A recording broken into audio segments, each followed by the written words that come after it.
నా ఊపిరిలో ఉయ్యాలేసి నూరేళ్ల కాలం నిన్ను లాలించాలి, వెచ్చని కలల్ని పంచాలి.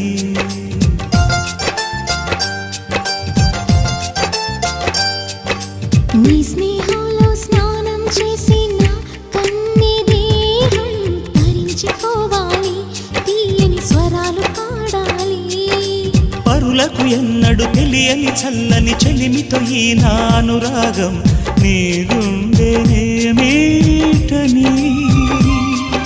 విరహపు వేడికి కనబడక విడవని జోడుగా ముడిపడగా అల్లే ఈ బంధం కలకాలముండిపోని. నీకోసం జీవించ చిలక, నా ప్రాణం నీవే నిమ్మణితున.